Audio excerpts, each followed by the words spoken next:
नमस्कार दोस्तों। सोना, जिसे सदियों से सबसे सुरक्षित निवेश माना गया है, आज वही सोना बाजार में तूफान बनकर खड़ा है। कभी अचानक रिकॉर्ड हाई तो कभी पल भर में भारी गिरावट। निवेशक हैरान है, आम आदमी परेशान है और शेयर बाजार तक इस उथल पुथल की आंच पहुंच चुकी है। सवाल सीधा है, आखिर सोने की कीमतों में अचानक ऐसा उतार चढ़ाव क्यों आ रहा है और इसका असर आपकी कमाई, आपकी बचत और आपके निवेश पर क्या पड़ने वाला है? दरअसल इस पूरे खेल की शुरुआत होती है मुनाफा वसूली से। जैसे ही सोने ने ऐतिहासिक ऊंचाई छुई, बड़े निवेशकों ने बिना देर किए मुनाफा काटना शुरू कर दिया। भारी मात्रा में बिकवाली हुई और देखते ही देखते कीमतें नीचे आ गई। ये सिर्फ भारत की कहानी नहीं है, यही ट्रेंड इंटरनेशनल मार्केट में भी दिखा। जब बड़े खिलाड़ी एक साथ बाहर निकलते हैं तो बाजार को झटका लगना तय होता है। लेकिन ये सिर्फ मुनाफा वसूली की कहानी नहीं है। दुनिया इस वक्त युद्ध और तनाव के दौर से गुजर रही है।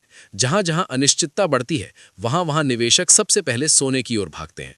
युद्ध का डर, जियोपॉलिटिकल तनाव और आर्थिक अनिश्चितता, ये सब सोने की मांग को अचानक बढ़ा देते हैं।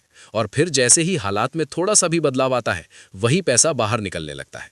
यही वजह है कि कीमतें झूले की तरह ऊपर नीचे हो रही हैं। इसके साथ ही सेंट्रल बैंकों की भूमिका भी बेहद अहम है।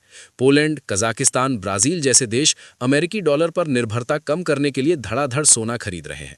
डॉलर कमजोर होता है तो सोना मजबूत होता है। यही कारण है कि ग्लोबल लेवल पर सोने की डिमांड लगातार बनी हुई है और बाजार बेहद सेंसिटिव हो चुका है। अब आते हैं उस चौंकाने वाले पहलू पर जिसे कई लोग छुपा हुआ गोल्ड गेम कह रहे हैं। सूत्रों के मुताबिक टेथर जैसी बड़ी क्रिप्टो कंपनियां भारी मात्रा में सोना खरीदकर स्विट्जरलैंड के पुराने परमाणु बंकरों में जमा कर रही हैं। अनुमान है कि टेथर ने अकेले एक साल में करीब 70 टन सोना खरीदा। जब इतनी बड़ी मात्रा में सोना बाजार से गायब हो जाता है तो सप्लाई घटती है और कीमतें अपने आप ऊपर चली जाती हैं। इसे ही कहा जा रहा है कृत्रिम कमी, यानी आर्टिफिशियल स्कैर्सिटी। इसी बीच निवेश की सोच भी तेजी से बदल रही है। लोग अब बैंक एफडी से पैसा निकालकर डिजिटल गोल्ड और गोल्ड ईटीएफ में डाल रहे हैं। आंकड़े बताते हैं कि इस सेगमेंट में निवेश 283% तक बढ़ चुका है। लिक्विडिटी बढ़ी है, लेकिन फिजिकल गोल्ड की उपलब्धता घट रही है और यही असंतुलन कीमतों को और ज्यादा अस्थिर बना रहा है।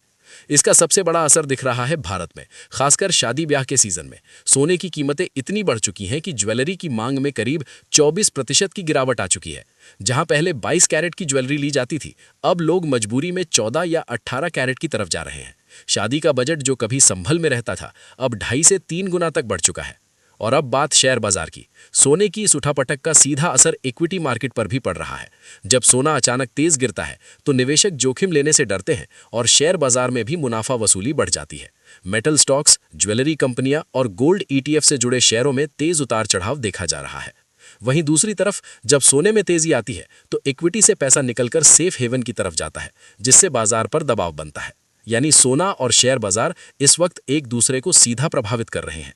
तो साफ है दोस्तों, सोने की कीमतों में ये उतार चढ़ाव कोई सामान्य हलचल नहीं है। ये मुनाफा वसूली, युद्ध का डर, सेंट्रल बैंकों की रणनीति, बड़ी कंपनियों की जमाखोरी और बदलती निवेश आदतों, इन सब का मिला-जुला नतीजा है। ऐसे माहौल में आंख बंद करके कोई फैसला लेना सबसे बड़ा खतरा हो सकता है।